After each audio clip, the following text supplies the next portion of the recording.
Welcome to another episode of Odds and Ends and Friends, and this time, 3 new friends. It's an amazing day. I get to ride along with a good personal friend. Pat is aboard the ship with me, and our 2 special guests that we're really going to dive deep and learn more about. We've got Drew Cohen, and we've got Stefan Noesen. Now, for those of you that have listened to any episodes or hung out with me in the Discord, this is brought to you by Related. That's a cool Discord to be in. Where you're not yet is one of my favorite places on the entire internet, which is a Twitter group chat. I'm new to group chats, or as the cool kids seem to call it, GCs, and that is where I met these 2 strikingly handsome, by the way, fellows. I don't even know if we'll do video, but now this might have to be the first one on video because you 2 are so fucking good looking. How the hell are you first, Drew? It's so great to connect. We saw each other at VCon. How the hell are you? Dude, amazing. And I'm proud of you. You know, we got Noesen's name right. I feel like, I don't know. I feel like it's kind of a throw up in the air because you just learned it. But, dude, I'm pumped. You just learned it.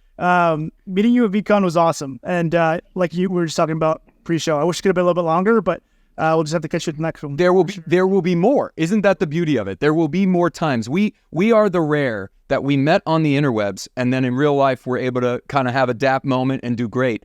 Stefan, how are you doing? You may have had a good July 4th. You're in your off season, I believe. I don't actually know that to be true, but how are you doing? Oh, good, man. Just grinding away. Gotta worry about. We actually had my daughter was sick over the 4th, so my wife had to take her into the doctor today, and classic yeast infection. You know what I mean? Yeah. God damn. But at least they know what that is, and then that gets fixed relatively quickly, right? Dude, I swear, I learn new things every single day with women. How many? It starts with a 2-year-old. No, this is perfect. You have a 2. How many? Just one?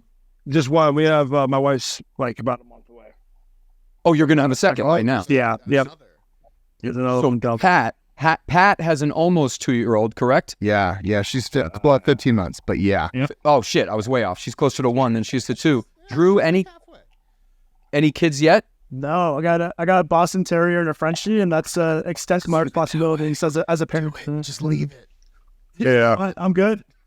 My little dude is 3, Stefan. Pat already knows that, Drew. And holy shit, was having a kid the most disruptive thing in my human existence. Love him more than I ever loved other things, but holy shit, my life is different. Obviously, Stefan feels that way too. Pat, do you feel that way? Just to really make Drew stay away. Oh my God, Drew. Like the time you think you used to have when you were like, oh, I'm really crunched for time. That's not a thing anymore. You can't do anything. You can't do anything. And it's beautiful that we do get to, because this relates to the conversation at large of like, we're just regular people that meet in strange ways, right? We met through Twitter and Discord. What other ways would I be talking to I already knew Pat, so he doesn't count in this context. But how else would I talk to? Yes, you are. Bullshit. Gets promoted at his job. He's pretty successful. But 2 business owners, 2 people that very different walks in life. And I kind of want to poke on that. Before I even talk crypto, I can see, and from our conversations, like, that you guys do some things business-wise personally. Drew, like, we met some of the people, like we had Coach on. I haven't yet gone further, but is Meta Athletes that's not the only thing you even founded. We have some similarities in life. Aren't you doing some other stuff? Are you comfortable sharing? Yeah, of course. Professionally, I've been in the media and marketing space for really ever since I graduated college. It was the first job that I had coming out of college was at a marketing agency, managing, and generating leads for higher ed institutions, Cornell, Marymount, West Virginia. And what we're essentially doing is creating content and generating leads for their graduate programs. And so that's kind of where I got a little bit of a leeway into digital advertising. And like that space to me, just from our ability to create these connections, build business, and do everything online was fascinating to me. And I really got put in a situation where I could learn a ton with incredible budgets from these schools. The one thing that didn't really sit well. I'm jealous. I just didn't enjoy the higher ed space in general. And fair. I learned a ton. I learned a ton about managing advertising campaigns at Facebook, Google, LinkedIn. But working with these schools was a little bit tough in some capacities just because it tends to be really slow, a little bit political, and we weren't probably as creative as we wanted to be. And so it kind of not forced me out, but I learned a skill set and I was able to open up my own agency and start to work and really partner with clients that I... Hell yeah, dude. When did you do that? When did you make... That's a big transition. I'm already like proud just to know you. Like that's a big thing to pivot from. It's a huge fucking jump. It is. And so I'd worked at that agency for about 2 years. That was coming off of, 2016, 2017. And then around like 2018, 2019 is when I ventured off to work with athletes, work with motivational speakers. And then I took that skill set that I learned with the agency and I applied it directly to e-commerce. And that's really where I found kind of a wheelhouse in digital advertising, commerce. And of course, Facebook ads were doing really well. Google ads have already, started to blossom and people were creating big campaigns with Google. But that's where we found, a lot of clientele, a lot of success early was in e-commerce, digital advertising with e-commerce. And then, just through my athletic background, playing sports, always been a great vehicle for life for me. I've always been interested in sports stories and athletes. Guys, were you like a collegiate athlete or is high school, college? How did that get? Yeah, around the high school time frame is probably when I was playing, at the most competitive level. College, I ended up going to a good school. I played college hockey, but it was, a club team, nothing special. But hockey, was my whole life. Everything. Oh, you three have a similarity. Pat is very passionate about hockey. I'm not gonna lie to you guys. You guys know I don't know shit about it. I've been to a game to get in there for a second. Did. You were like, I can be invested because I can gamble. Willing to try again. I'm willing to try again. I might watch a game if I know that my new friend Stefan's going to be playing in it. I may have to watch that level of game to cheer on a friend. I'm a big cheerleader. Is the sports connection, Drew? So the agency went that way where you were able to bring your love in. Is that how you met Stefan? Or is that how those paths crossed? How does that even connect? It's close. I would say that there's definitely connective tissue there for the reason why, but ultimately I met Steph through Web3 and NFTs, and we got connected through a mutual friend, Devon, who you guys were talking a little bit earlier. But it does have connective tissue, Craig, because when we dove into NFTs and Web3, it was because of a relationship that we had with the MLB athlete and his interest in putting out a digital rookie trading card, which then put us down the rabbit hole of buying NFTs, getting rugged a bunch of times. Yeah. Then he was interested in doing a 10 to 15 piece collection, super low key, really just a way for his family to hold on to something of value as he's making his debut to MLB. And then we're like, dude, this is pretty incredible. These communities are being built overnight. From the marketing lens, we're like, there's so much, here's a lot of culture being built and this intersection of technology. We might want to think about starting something and building a business out of this. And, this is a guy who I'd been really friendly with. He totally trusted us on the marketing and tech side, and he was interested in pulling together his network for something like this. And that's how we ended up, I don't know if you guys know this, but Roger Clemens is not only involved, but he's the primary backer. I did see that. I will say, I did see that name on the website. I have several Roger rookie cards. I'm a collector of the low level. You have a good history of playing sports well. Pat plays sports well. We clearly know that Mr. Noesen over here plays sports at an obscenely well level because you can't.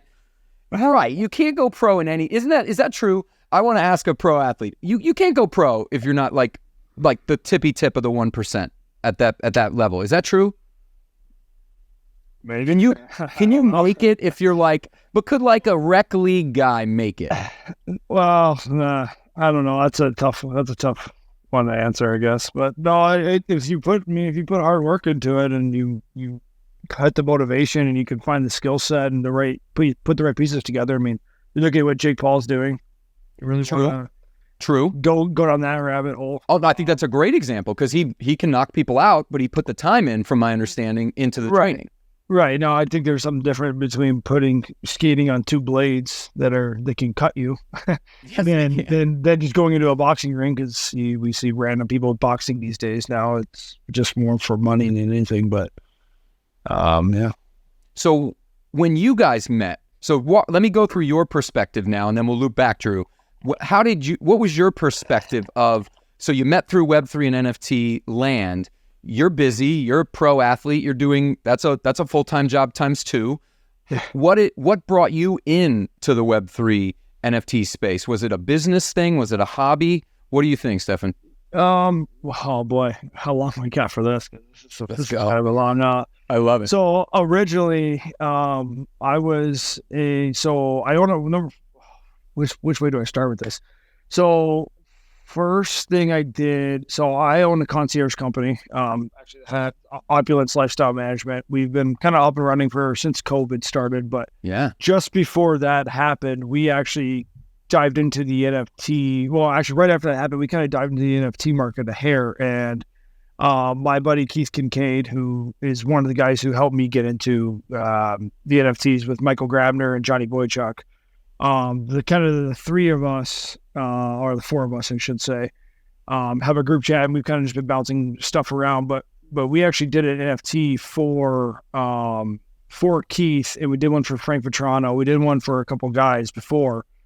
And I think it was like the Opulence collection or the Opulence NFT collection. I love the logo. I love the simplicity yet the depth. You know what I mean? I do like that. I'm on the website on the other screen. Yeah. Well, this was the height of COVID, right? When things shut down, I had nothing else going on. So my buddy who worked for another company called me and was like, I'm going to start my own. Like, do you want to do it? And I was like, well, I got nothing to do. Let's just do it. It's smooth, dude. I bet Drew agrees, right? It's more he did it. I don't know if your agency did it, Drew, or not. It's super no, we did it. It's super cool though. I mean, past everything that Steph's talked about, like the brands that he's partnered with and the athletes that are involved. I mean, if you go check out their socials and website, yeah, Craig, it's pretty well done. Oh, I have questions, but I want to keep. I will hold those for you to continue that origin story. Yeah, and then I'll poke on Opulence. Yeah, so we did that. So that's how I kind of got into knowing what an NFT was. Really was around then. And this was probably 20.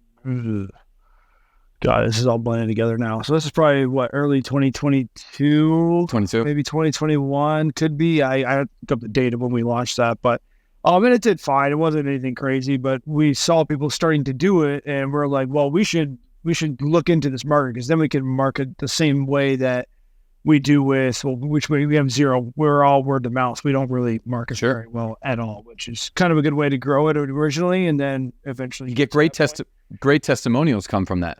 Yeah, right, exactly. So we did that, and then I started talking more into the NFT world with Keith and all these guys, and my first ever purchase was when Ethereum was at $4,000. Hey, yep. Mine too, but I got lucky on a few things. I got a lucky clone that saved my whole year. Yeah, well, that's nice because I bought a Lazy Lion at 3.5. So that was my first one, and then after that, watched that one go down to the down the Goblin Town until I had like 15 goblins at like 0.005 when they got released, and then watched that thing go all the way up to 9 Ethereum. It didn't sell a single thing until it got back down to 0.5. Yeah. Shit. Hey, but still profit. I made money. Just watched $200,000 just go like down the drain. I believe that's like a dandelion. If you blow on a dandelion just a little too hard, you lose all the money. All the money goes. Yeah. Pat, you got sick to your stomach when he was saying that because he only understood half of that. In a negative way. So Pat, just so you can understand that, while I didn't know these guys yet, VCon 2 years ago, Drew, not this one, but 2 years ago, was when Goblins got launched. I was in Minneapolis. I was there. You might have been there. We just didn't know each other yet. Yeah. And I know, which is really a shame because I'll be honest, I'm the right guy that I would have gotten in because you guys would have told me. I would have never made it up to 9, but I would have sold off all. That's just you guys met me now. You know my weird conservative strategy where I okay, it's up. I'm taking some back. But that's not for everybody. Pat had an interesting journey in NFT where I think I forced it on him. We traded. I have cards here. I have what do I have? A Nathan McKinnon auto jersey that you gave me. Yeah. A McKinnon. Do you do cards, Drew? McDavid rookies. That's okay. Stefan probably doesn't because he's on them. So it's like people that tend to be on them don't collect them. You know what I'm saying? Nor should he. Devon Taves has like a pretty massive collection. He loves. Does he? He rips packs like every week. I don't know. Oh shit! You do not have to. I literally have them. I have them on my desk, bro. I have that's my Shaq gold rookie. I have Luka stuff. That's just like a hobby. You know what I mean? So here's the Devon signed. Oh, let's go. I should find the damn. I don't know if you would appreciate this one, but it's a Paul Bissonnette. rookie. Oh, I mean, you got Nice. you got a Nice. That's the McKinnon rookie auto, right, Pat? Yeah. Didn't he win a title? Yeah, he just That goes up. Number go up. with Taves. Number go up. I have no taves. So I got Steph off. I'm sorry.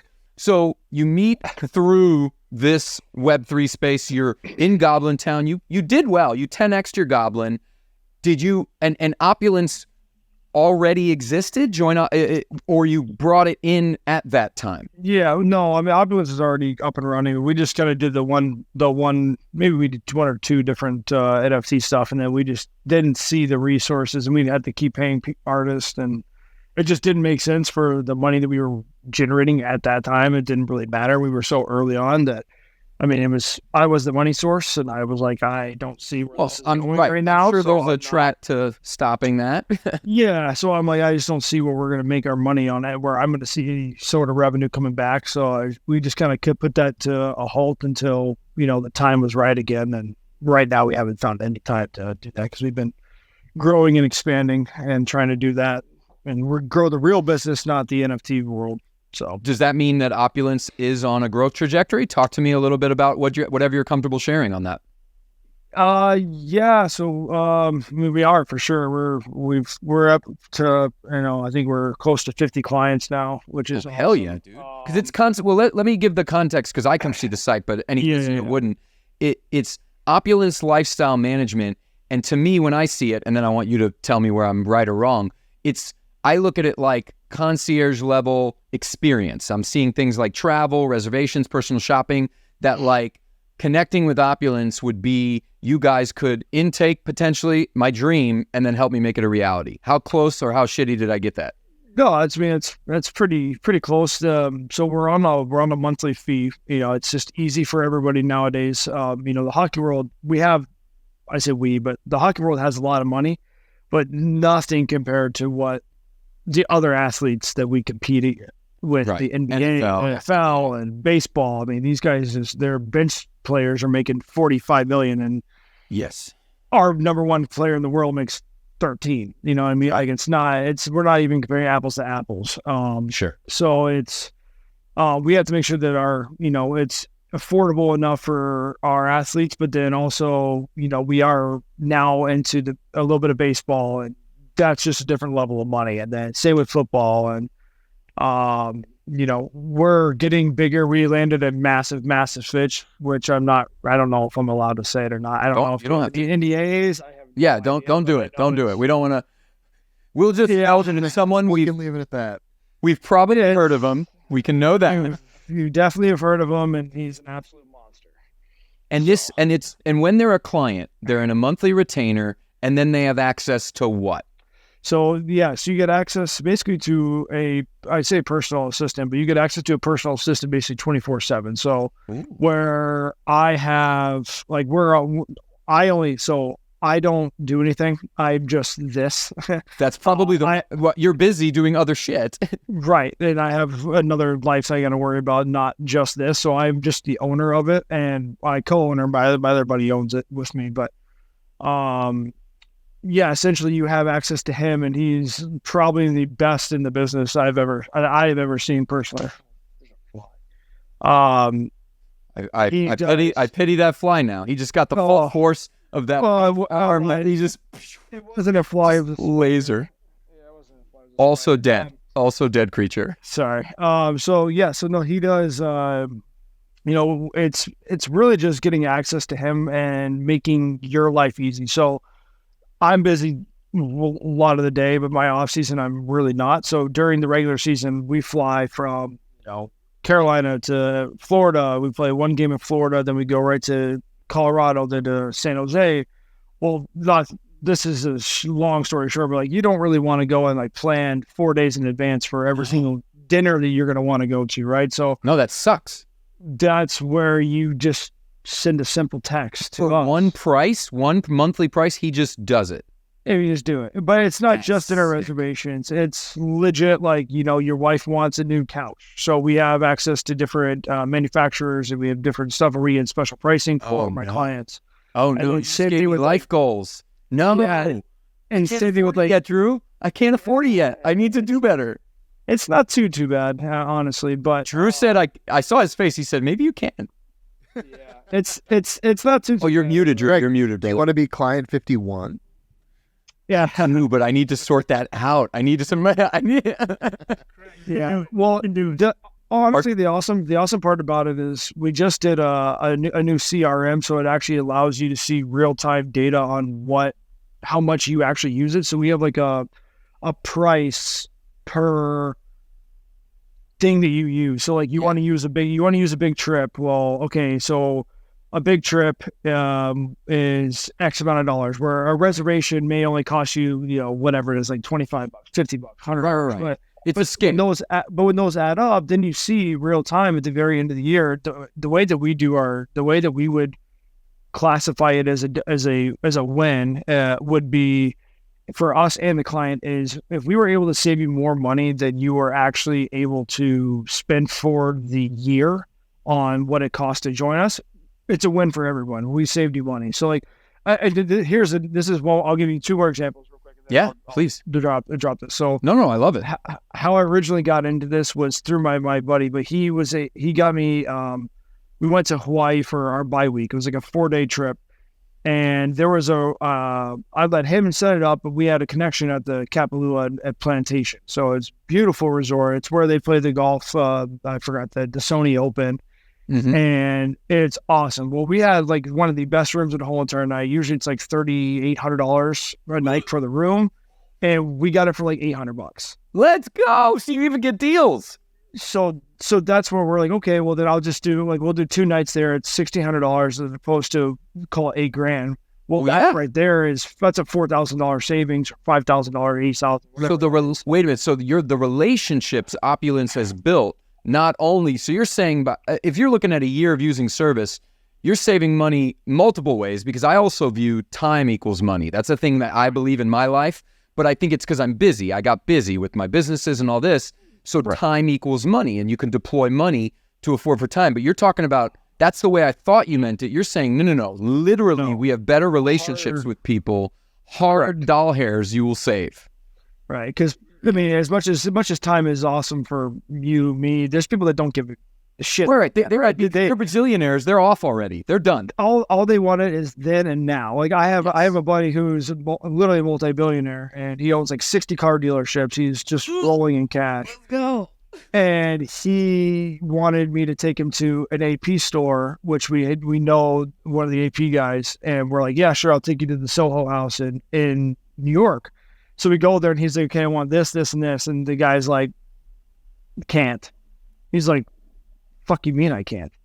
And I'm sitting there and I'm just like, oh boy, this is not going to end well, because I like watches, so I know what the market is and I know how hard they are to get. And he's sitting there and he's like, no, I want that, and he's like, sorry, like you have to own one of these and before you can have access. Oh, it's like an NFT project. You don't get the drop unless you got the top one. Yeah, kind of. And so then he's like, okay, well, like, what is that? He goes, well, that's like a 2-year wait list before you get this one. And he's like, fuck you, and just walked out. I'm like, right. I'm with him. I'm like, sorry, I went with him.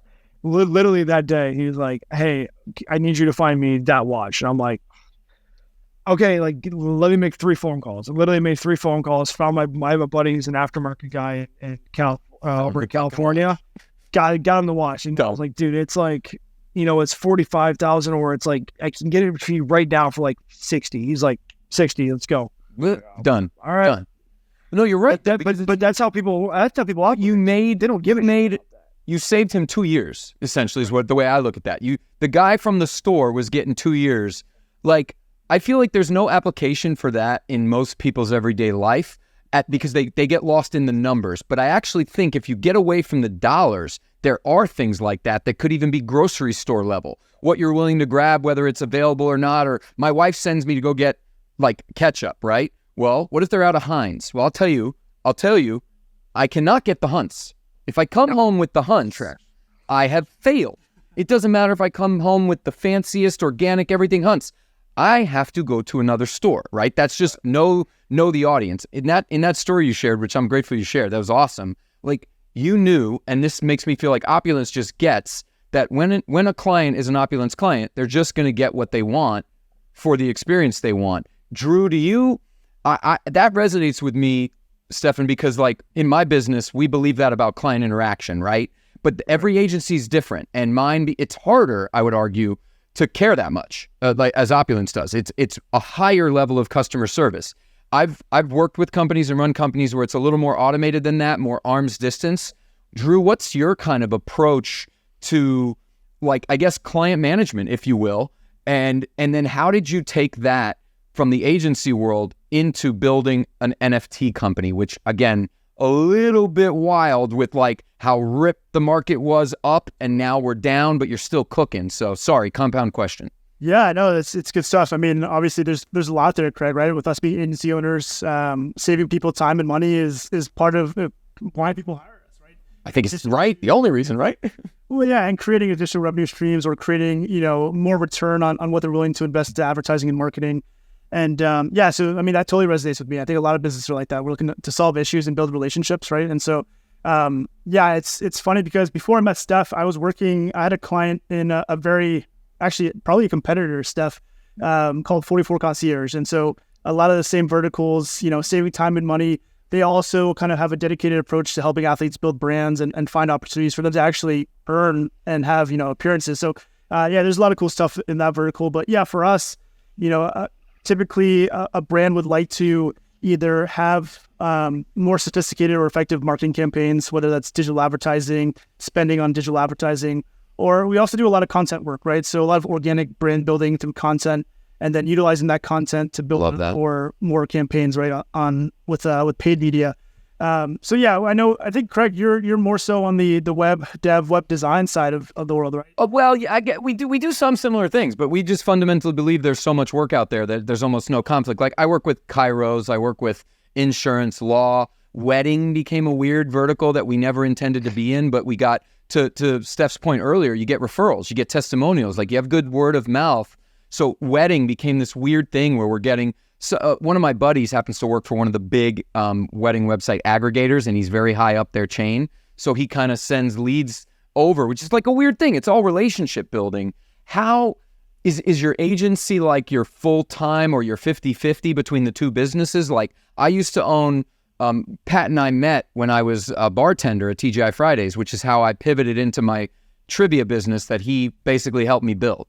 He helped me build that. We don't do it anymore. It still runs. It's just kind of a small on the side. But how do you balance the agency life with the NFT company? Yeah, totally. So there is a lot of alignment between the two, but it really is mostly agency work. That's how I'm generating and making a living and supporting myself. The NFT world, came into play, like I said, out of a connection from one of our current, clients at the time. But something that we did that was kind of interesting, Craig, is, in 2021, when we started building the project, it took us a couple months to, figure out the whole system and the process, right? Generating art, smart contracts, website, building community, the time it takes to nurture community. We kind of took this approach to, instead of just fully or solely focusing on just putting out the NFT and marketing it, we kind of opened up and took our system and built other projects too. So, kind of like that old adage. Nice. Selling the shovels versus, trying to dig for gold. And so that resonates with me. The picks and shovel shit. Like if you have something like that, not to plug Opulence again, but like they're not selling the end thing that you could go get yourself. They're selling you the ease of getting anything you want, right? They're built like, I like that aspect of that kind of business. It's kind of like a mastermind, right? You're kind of making, yes, because you instantly, when you join, when you're a client, your network instantly becomes much better, right? So trying to get tickets to Taylor Swift or trying to go to the Masters or all these things it would be really tough for you to try to do it on your own.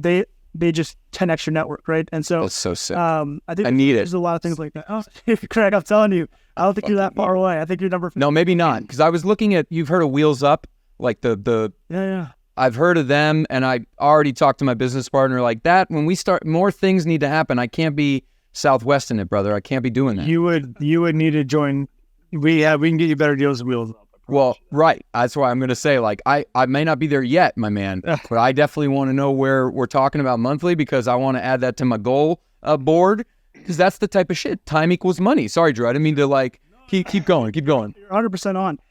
Last thing I'll mention is, when it comes to that split, like I said, I'm still really day-to-day on my agency work. Meta Athletes, we had an incredible mint. We did pretty well from a business standpoint, but ultimately what we're doing with Meta Athletes is it's really a purpose project. It's really to generate impact, building this narrative that, you know, if we truly wanted to level up in our lives professionally, mentally, physically, Yes. you know, reaching out to Steph and being like, hey, dude, you know, I'm trying to like get dialed in nutrition wise.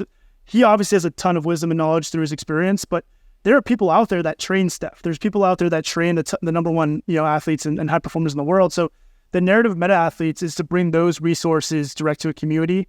And so we brought in, you know, directors of performance from NHL teams, NBA teams, some of the top trainers in NCAA. And ultimately what we're doing is we're bringing these mentors directly to somebody. And you can find this information, you know, on the internet. You can look it up. Yeah, but it's different when you're in a community of, I hate to use a fucking buzzword that in the space, but the reality is there are people, whether I'm paying a service like Opulence or whether I'm buying a Meta Athlete, I'm entering into an ecosystem where there would be assistance for something. It's a network effect, like you're mentioning. The community aspect is certainly, you know, if we want to get better with staying dialed into our fitness, let's surround ourselves with people who are also trying to or already dialed into their fitness, right? So the network effect for accountability, but I totally agree with you because you get a coach, and I think, you know, having a coach is something that's so significant, whether it's for accountability or for the education purpose. But for myself, like growing up an athlete, you know, having a coach is something that I've always seeked out, whether it's a business coach, athletic. Oh yeah, dude, I have multiple coaches. I have multiple mentors and multiple coaches, and I improved my performance. I know it's all like typing type shit, but I improved it all based on those coaches that you're talking about. And like, well, I will say this though, Stefan, what's your take on the impact of coaches? Just because I think you'll have such an interesting perspective as a pro athlete. Well, coaches make or break you, truthfully. I've been on a lot of teams in my life. And there's one. That's because you're good enough that you keep going. Is that, or maybe some people don't make it, dude. You're already multiple. Some people go out, brother. They go, oh, I hate. It could also be a bad thing if you look at it. It's probably because you're too handsome. It's because you're too fucking handsome. Well, it's probably because I have no teeth. That's probably it. That's probably a different issue, but I would say it's a coach. No, Pat, he's probably smart enough. He's probably smart enough to wait till the hockey career is over to fix them, and then that's probably where he's at. That's like stuff that's in there. Yeah, that's actually the new play as of this year because he got knocked out again. So, well, don't we fly Drew? Don't we fly him to Arizona so that Dr. Don't we just do that?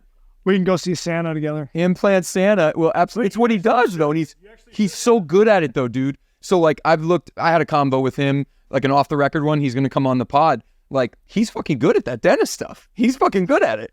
So, like, what a weird thing that could come out of the GC as well. I'm sorry. Keep talking, coaches. No, you're good. No, so my, I've had some very interesting coaches in my hockey career for when I was a kid, where they would know how to push my buttons the right way, because to people doing it too much. And nowadays it's all, this generation, you guys are a little bit older like me, so I can say it, but this generation's soft as hell.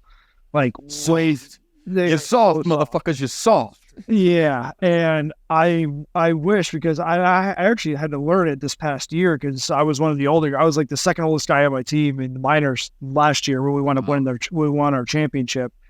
And yeah, thank you. And I'm like in your face, like I'm like very direct. And you guys see some of the shit I say in the group chats. It's not. It's very direct. And, that's good, man. He's blunt. Yeah, blunts can be good and bad, but I'm very adamant on that. So when these kids is like, if you fuck up, you better own that you fucked up, and you better go out there and show me that you're not going to do it again. Well, these kids, you can't do that. You have to legit be like, it's okay, I forgive you. Go do this now. And they're like, okay, like fuck off, like just go.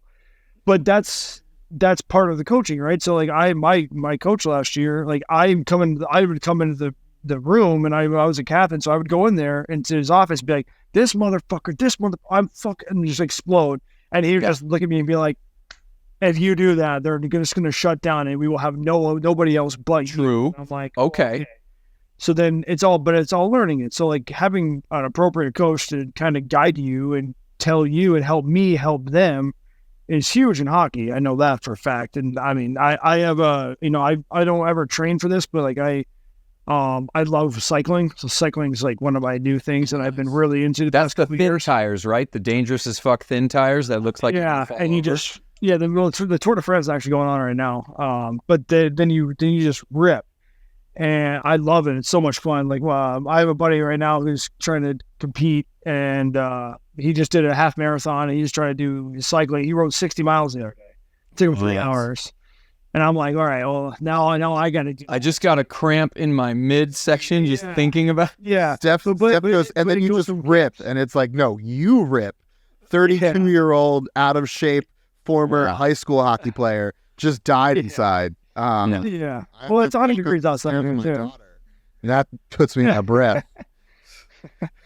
No, but like even doing that, like I've got my personal trainer that I had from when I was living in Michigan. He's an Ironman by trade. So I don't know if you guys know anything about Ironmans, but Ironmans it's the cycling, the swimming, and the running. I saw a really awesome story, made me cry, of a guy that does them, and he pushes his son who has, I believe, cerebral palsy or I believe that's what it is. It was all over the internet because the girl, this is kind of a funny, weird tie-in to our marketing background, the sister of that guy, so daughter of the dad, is a very successful content creator, an NFL content creator. Annie Gar is, I think, her name.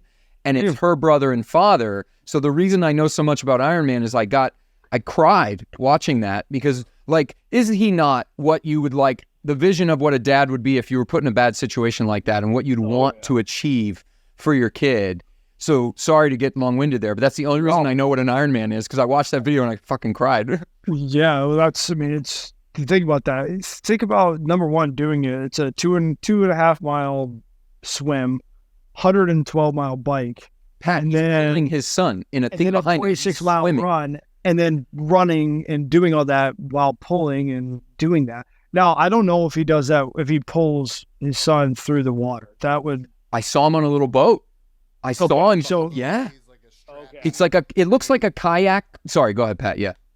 Yeah, he's just like a little strap like to him, and then he attaches it to like the raft type thing behind him. And then he just goes. Like, what is that? You know what that is though? Because he's not like as physically fit as you. He's got the mentals of like, I will not stop. I will not be defeated. I will just continue stroking until I die. Well, those guys are a lot more physical in shape than I am. Believe me. I can skate, but I can't do that. Fuck that. That sounds terrible. So wait, so that's a different type of athleticism, is what you're sharing there. So yeah, because I would, I'm going to sound dumb here. I wouldn't have thought that because skating is so difficult. From my shitty version of, I'm from New York and I would do like a skating rink. You know what I mean? And I would get tired instantly. So you're saying like, while you are obviously a successful pro hockey player, that Ironman stuff is on a different level. So would they need different coaches even to get them there? Right. Well, and that was kind of my point is like my trainer who does hockey, he played hockey at Northern Michigan, but he does all the Ironman stuff as well. And that's like what he's really good at. And he's done multiple Ironmans. He's just an absolute freak of nature. But like it's having different types of coaches to guide you, one coach works well work well for me, one work well for you, one work well for Pat, one for Drew. And like my mentality could be different than the way Drew thinks and it's the way that you think. And same with Pat, like having different coaches being able to bounce the ideas off of. If you're not getting what this guy or lady or whoever them is putting down, then, whatever you want to be called these days, the individual human being, the human aspect. The organism. I think it's a word. No, we can't say human. We can't say mammal. We got to go. It's a mammal. Yeah, it's a mammal now. Yeah. That's kind of just the way it is. And, no, I think that's it. I appreciate you sharing that. And Drew, you were the catalyst of that because the coaching, that whole segment came from what you were saying. And do you use, like, now you're no longer in direct athletics, meaning like you're not a pro sports person, but you mentioned business coach, which is something fairly new to me. We bought courses back years ago that were very successful. We've elevated that over the last couple of years. And I'm new to it. And now I'll never not have it, right? Like this is a weird thing where like I'm a little addicted to having these people that are on your side when the rest of life can feel very much not that way because shit can just happen, right? Whether it's the weather, whether it's a situation, whether it's a kid getting sick. Is that like, how do you view the continuity of keeping coaching in one's life in different aspects? Yeah. So, me and Coach B, we did today's Wednesday, we did a podcast on Monday. And, the base of the podcast was, what is mentorship? What does it mean to us? And, how do we seek out mentors in our life, right? And so when I think of coaches, it's a source of mentorship, right? And we kind of broke it down into, there's a certain level of experience, that somebody has that can be shed onto you, saving you time and money, things that we talked about earlier. There's a certain level of care. And I think that ties into a lot what Steph's talking about in terms of, is this person willing to understand me at a level that knows, how to motivate me, or what demotivates me and how to stay away. It really just is, it's also leadership, right? I think you and I, Craig, like when we seek out these business mentors, we're seeking out strong leaders that can shed some experience that care about us, right? So that's what we kind of like broke down mentorship to. And for a lot of people it could look really different. Like within meta athletes, having these mentors available could mean better sleep habits. It could mean nutrition. It could be dialing your nutrition. It could be giving you the proper understanding of how to take care of your body from like a physical standpoint, right? So we view it as coaching, but really at the heart of it, it's mentorship where we truly do care, right? And I think that is the ultimate factor. And we were just interviewing Devon Taves. It was probably 2 weeks ago we had him on the podcast, and I asked him, like, what is it about a coach that gets you, really interested or gets you going, or what demotivates you? And he said that he really enjoys when people are learning to understand him, right? And technically anybody could do that, right? Like anybody could be a mentor and a coach from the standpoint of having experience. But I think the care part is, I think, what separates a great coach from a decent one, right? You could be an incredible skill coach and teach people how to do things, but if you don't take that next step to understand, what is it going to take for this person to grasp it, run with it, own it, and make it their own, then, could you be a more effective coach, right? And so, right. Coach B is like such a prime example for me because, he was teaching me all the things, what I should be eating. He's next level though, with the empathy and the compassion, and maybe that's to even both of your points, that level of like, there's a psychological element to the best coaches of how they can, to Steph's point, speak to people individually differently, all on the same team, and you kind of have to if you want to actually get the team kind of cohesive that way. And Coach B was on pod, and I always like, he's the most retweetable dude, I think, on Twitter, just because the knowledge, if more people were, I think, receptive, and because we're in a bit of an echo chamber of the NFT space, I worry that like more people don't know that you can get direct access to him free on Twitter. You can get direct access to him in your Discord. Like, isn't it the Discord where a lot of these conversations are happening, or am I wrong and it's on the website? Yeah, no, it's primarily Discord, Twitter. We put out a ton of resources, so a lot of it's scalable. This year, we implemented something that we call CoachBot. So anybody that holds an athlete has access to go in there and get one-on-one consulting with, a top. He's been recognized as the top trainer in the country, at the highest levels, and so CoachBot goes to wait a minute. I think I misunderstood that even because I hold some meta athletes. Yeah, I got to gift one to Pat. Question too. Yes. So I bought some. I'm NFT stupid. So yes. No. Go ahead. Ask away. Yeah. So I listened to the Coach B pod prior to coming on here because I didn't want to look like a complete jackass and not know like the format of things. It's basically my life is I just try to like meander through and not seem like a complete idiot. But as Drew, you and I are linked in this former athletics. My wife and I just moved from Florida to North Carolina because it was too hot there, and now all of a sudden it's too hot here. But I'm trying to get back into hockey, and I'm relying on like old high school Pat workouts, and I've learned that 32 years old Pat does not operate on the same level as 16 to 18-year-old Pat. He's very different, much fatter, and it takes time to move things.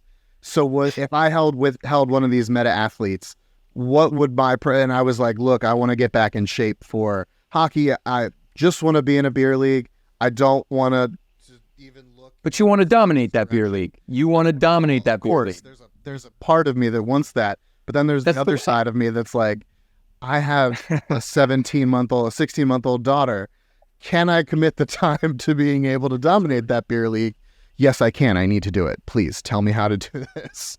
Yeah, no, it's you bring up a lot of good things. The first one is at least 2 points per night beer league. You go to CoachBot and you tell coach, hey, this is my background. This is kind of like where I've been recently. This is my goal set. Coach will come back to you. He probably want to understand your why, and part of that why is maybe it's family life, maybe it's like on a much deeper level, what is going to get you to actually take action and motivate yourself, for not just a week or 2 weeks, but for a longer period of time, right? So there's a deeper kind of connection that Coach B is going to want to connect you to. What is it that's going to make you commit to this? I think in terms of like the short term of like you getting back into shape and wanting to feel like you're effective and you're contributing to the team, even if it's beer league. He'd probably put you on, a 4 to 6 week, program that's really based off of what resources you have available. If it's a gym. Drew, you're saying this will just spit out, like, is it AI or it's a real person? This CoachBot is essentially a chat bot where anybody can come in and drop what they're looking for. And then it's going to assign you a coach from within our network. Right now, most likely Coach B. And so what happens is that then becomes a one-on-one consulting opportunity. Oh, I did not understand that. I apologize. This feels like me being the dummy again. Like I didn't know Steph was a pro athlete. I did not know that. Like I didn't fucking know. But it's interesting that you guys bring that up because that idea that you guys have. So as we create more and more podcast content, and this is something that we've actually developed from the Huberman's Lab podcast. They created an AI chat bot that syncs up content information from his podcast and YouTube and actually drives people. So if you came in, you could train it. You had a question, you can train it to actually pull from our podcast content and provide and spit out answers. Yes. This is just a way because we only have we have like up to 500 holders. And out of the 500, there's only a handful of people that are looking for these resources when it, pertains to like a specific situation like yours, Pat. And so you would go in, you would type the chat bot, and it's essentially, Craig, you probably understand this a little bit better. It's just it's like a ticket support bot. That's essentially what it is. That's been rebranded as a coach, right? So opens up a ticket, and then you got a one-on-one with coach. Coach sees it. He gives you the information that's needed, and then now our team has a direct way to check in because of this ticket. If you opened it today, in 2 weeks, I can go in there and be like, dude, Pat, have you been sticking to the plan? Yes, Drew. Like that's awesome. Like you're treating them like customers in an experience. Yeah. Oh, I like that. That's what we loved about, building this concept is it's very applicable to somebody's example or whatever goals that they're looking to build out, but you're getting the best mentor and resource almost possible as a high performer or somebody that would like to treat themselves like a high performer. And this whole conversation ties really well into mentorship and coaching. And, it really does. This is why this is important. This is the mentorship episode. Fuck, Drew, you got the title. This is the mentorship episode. But yeah, that's essentially what you'd be getting, Pat. And then it also, if you were to do that and you're just like, hey, maybe you're a little bit, you don't want to put it out there to the whole group, but you want mentorship and coaching. That's what CoachBot is for. Otherwise, you would shoot the message out to the whole group and the community. Now you're going to have a couple hundred people that are like, I know Pat is looking to get back in shape, or I know Pat is looking to get back into hockey. And you now have this like support group. You now have these people that'll wake up and be, send you good morning and like making sure that you're staying on track. And so you combine community support with expert coaching. Now you kind of have no excuse for, because you understand what to do. And now you have people that are, kind of checking in on you and keeping you accountable. So that's kind of our recipe for success within the Meta Athletes community. I was going to say that accountability factor makes a huge difference for me, just because I feel like I get lost with the daughter and then my wife once time, and like sure. I still have to work during the day, and it's like, man, when do I actually get time to focus on me? There's one more thing I want to throw in there. So we're able to kind of get this real feedback results, like whether it's because somebody in our Twitter group messages something or they have questions and they DM us. But parents finding the time for workouts was like number one issue that we're having, because we're developing these unbelievable 4-week workouts. I'm struggling with it, Drew. I'm struggling with it myself. Calendar, you have everything, but everybody's like, this might take me an hour, or I can't drive to the gym today, so I don't have access to these equipment. So we created a guide, or not a guide. We created a program specifically for parents with the idea being that you could finish a workout in 20 minutes, and it could be done anywhere at any time, right? So, and I'll be as ripped as Steph. I'll look like that, right? Is that the deal? Is that the guarantee? We call it body by B. And yeah, absolutely. Most of he'll tell you the first thing is like, it's not about what you do. It's about what we're putting into our bodies. And so that's true. A lot of things that we put out in terms of resources, Pat, or we would call them like the foundational blocks. He says we got to eat better, Pat. We're eating trash. He said we got to eat better. Everybody does. Dude, everybody does. Yeah. How much is it, Steph? How much is the nutrition? Is the nutrition ridiculous to, like, you have to, is that like 80%? I can tell you this, as much as I work out, as much as I do, I wish I liked cleaner food. Because I would be way, way leaner than what I actually am if I actually liked eating super clean. That's 90% of it. Oh shit, 90. I was hoping it was 80. But what do you guys think Drew eats to make his hair look that good? Because it's fucking ridiculous. That's some goddamn. Drew, is it turmeric? You just gotta find the good barber, like the best barber. Bullshit, dude. It's so lush. Barbers on lush. We're definitely putting this video out there. Barbers can't fix this shit. Are you kidding me? There's nothing. No barber. Steph, look at this. He's lying to our face. Yeah, no. My barber, I'm telling you, he has this solution. It's like little carbon fibers, and dude, it makes it look thick. Like my beard. It's so good. No. Drew, you have hair. You have hair. And we don't have hair. We don't have what you have. We don't have. I'm fighting so hard to keep this. There's no solution in the world that can fix Craig and I. Okay? No, there's no solution in the world. It's over. I would just go full. But you guys both have great beards. Drew's got best of both worlds. He's got the hair and the beard. He's very handsome. He's very handsome. That's why it is gone currently. And I'd fight. I heard that, Drew, and I will hold you to that if you'd like. If you're up for that. I fucking heard that. Drew. Dude, there's one more thing I want to throw in there with please nutrition, because Steph said 90%, and it's totally true. Like any coach that really is looking out for your best interest, and that's another factor of the mentorship that we talked about is, is a coach there for them or is the coach there for you, right? And that's a different factor of leadership of, why are we trying to get people to do things? Is it for the benefit of them or the benefit of us? But the nutrition factor, we just had a guy on who's the director of performance for the Boston Bruins, and he was also talking about. I've heard of them. Yeah. You keep you're the best guy to name drop because it's not a bad. You don't come across like a douche when you do it. You don't come across. Never about me for sure. Like I'm fortunate, and that's why even meta athletes in general, all the mentors, the resources that we have available, like. I'm the one who benefits probably the most from like all the resources we bring in because I just surround myself with more and more knowledge and people holding me accountable. But, this guy came in and he was talking about the number one thing that parents could be doing for their youth athlete is squaring away what people are putting into their bodies. And he said that it's not just, we think too much of like a body composition factor, not so much about how it affects the way that we think, how it affects, how we feel and what it's going to give to us in terms of energy or not provide energy. And it's a great podcast, that we recently did that just went live actually this morning. I think it went live this morning. Oh, really? So is that on it? Is that now? Which one is that? Is that you? Because you do more than one pod, don't you? That's Meta Athletes, the playbook, and that's where we bring on coaches and athletes, and we shed a lot of information. And actually, our niche for the podcast is more directed towards mentorship, and so that's a great one, that we put out there. NFT 365 is the other one, but of course with the market cycle, we're going every single day. We did that for 365 days. That's so hard, dude. That's so hard to do. You know what I would be down to do if you ever wanted it? Wouldn't have to be recorded, but we could put it out if it was cool. I'd love to do some like coach bots and like show other people that experience. You may have already done that. So I think CoachBot would be cool. I think also just kind of drumming through some of the resources that we have available. Yeah, dude. People understand what it is that they're getting when they receive them or when they hold a meta athlete. But yeah, dude, that nutrition factor that'll be the number one thing. Pat, if you get in there and I can just kind of tell. I want to get in there. He's gonna be in there. He's gonna be in there. I'll look right now because I think I bought a couple, but I'm a small bagger. We know that from our GC chat. But I have a very unique way of being able to massage those bags to whatever communities like are worth being in, and it's just that's why I bought those.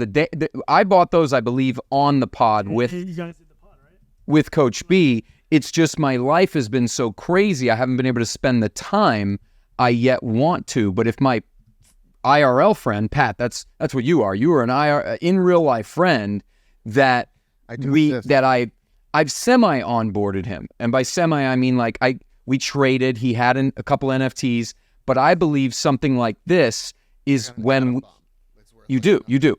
Well, that's true now. It's crazy you mentioned that because I was literally on their open seat earlier today because I'm like, you know what? If there's an NFT that's low range that's gonna probably make a comeback, I think because the hundreds already was winning for 20 years. It has nothing to like. So I only have I love this conversation, but I want to be respectful of both of your time. And I only have one last question that would be quick, other than if Pat has something he wanted to drop in. Let me know, Pat. I wanted to drop real quick. I wanted to ask Steph because he's been quiet for a long time, and I'm curious as someone who is younger than myself, but is older on a team that you're on. In the vein of mentorship, how has that role? Have you kind of, as a 30-year-old athlete who is still obviously in peak performance and everything like that, and dealing with this new generation of individuals, how is that role kind of adapted to you? Do you find yourself in that role more? Do you see guys coming to you for advice on, like, obviously to kind of loop it in with opulence and everything like that too, on how to book things, how to stay ahead of stuff, how to make sure that all your shit gets somewhere on time? Like, have you been able to answer more of those questions now that you have this opulence, have this company, or do people come to you more for that kind of thing? And like on ice in sport, do you find yourself being looked at more like how to take care of yourself in the off season and fit in time for family and your kids and things like that? Maybe it's just, my computers. We lost it. Was internet went in there? Sorry. It's you. Okay. You jank. You know what it is? You know what it is? I saw him going for that charger. I bet you his laptop. Oh, that's okay. This thing. Pat, what I love about that, it was a question that we'll never get the answer to because his laptop may have died. Okay. We get to invite him back. Yeah, that's great. So if he drops back in, I don't know if he's back. So that's always good. But no. So I mean, Steph, did you hear any of that? Yeah, as long as the hair is pretty, it don't matter. Oh, there. Oh, fuck yeah, we can go with it. Technology. No, so I kind of heard most of technology. What are you doing, tech? But this. That his hair is still. It's my year 10 or 11.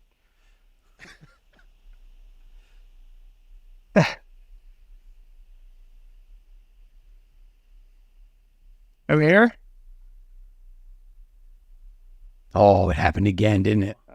Here's the good news. I'm processing. I'm buying you one now, Pat. It's purchase processing. So just text me. Are we good now? Oh shit! He didn't know we couldn't hear him.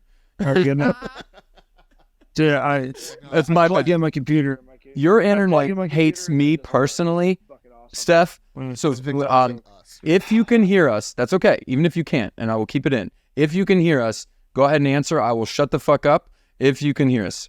Yes, I think we're good. Yep. Yes, it looks that way.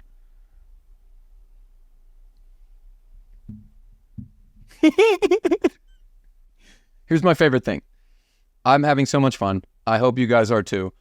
I'm not committing you to more necessarily, but I heard what you said. It went in my ear.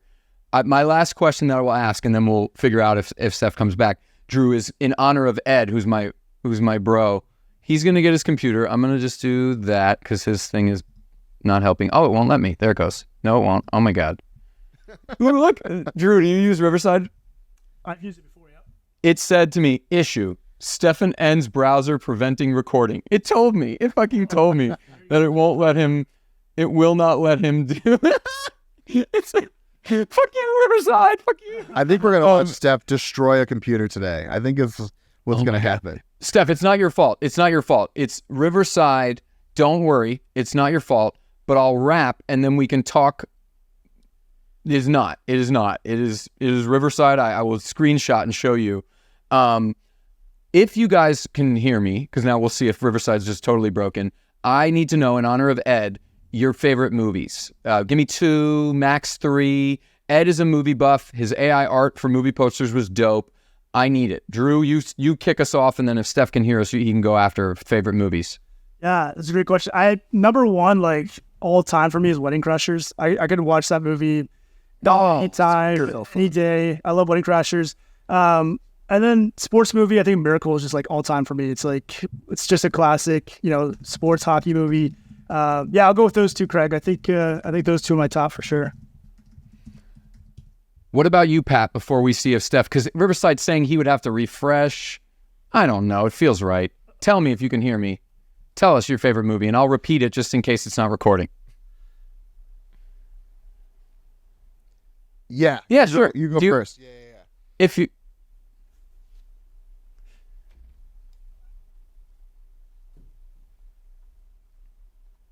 Those are winners.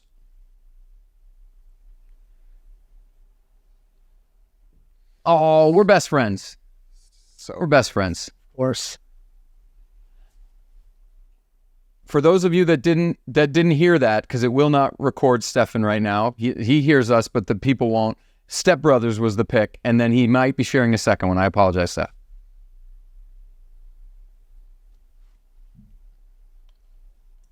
Oh, Riverside hates everything happening right now. Drew loves it, though. Drew loves it. This guy out of here. Let's just kick him out. He's not contributing to the podcast right now. How long do y'all know each other? That was funny. Oh, me and Steph, we got pretty close, but we've only known each other for probably a few months. But that's how it happens. Ed and I met about a year ago, and we became very close friends and like talking through life type shit. He'll come back and not be mad. So Wedding Crashers, Step Brothers, Miracle. Pat, do you have a movie to add to this moment? For me, it's Guardians Volume 3 because I just saw it and I have recency bias. That's a me problem, not a you problem. It was very good. I cried real tears. Pat, go ahead. So an all the time watch, and it's off the wall, but it just growing up, it holds a special place in my heart. Elf. I will watch Elf any time of the year. We got a lot of feral and comedy throughput. Yeah. I like that. And then if we're going another one, I'll say, because we haven't done other than your Guardians, I'll say Thor Ragnarok. I find it hilarious. Love it. It's good. Good times. Well, Pat, thanks for Drew, go ahead. You have one more thing to I've never met Ed, but I feel like I want to throw in there because there's two movies I've seen recently that are unreal movies. So I want to throw it in case he hasn't seen them. But Air with just the Michael Jordan story. Oh, I need it so bad, dude. Is it on streamer yet? Is it streaming yet? Amazon Prime. Done. I already have. You guys just gave me a good gift for the evening. I like Damon and Affleck too. I'll admit it. Oh, dude, they were awesome. But there's one that I think might even Air was huge because I love that story and just like the sports connotation. But Tetris, Craig, if you haven't seen that, also also on the radar.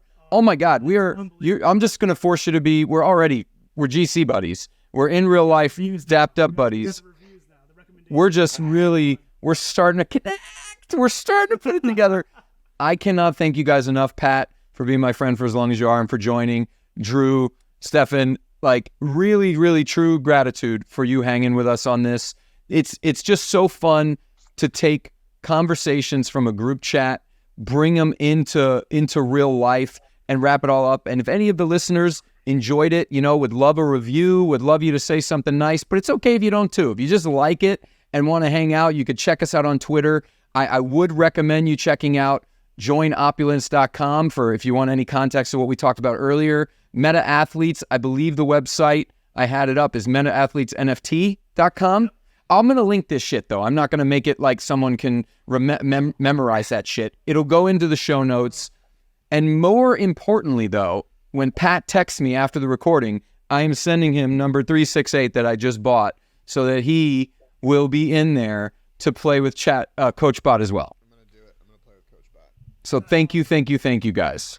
No, appreciate you guys. And Pat, would love to connect with you after the pod too and get to know you a little better too. So we'll get connected. Craig, thanks for having me, man. It was fun. No, dude, you guys are awesome. Killing spiders and plugging his laptop and so eventful.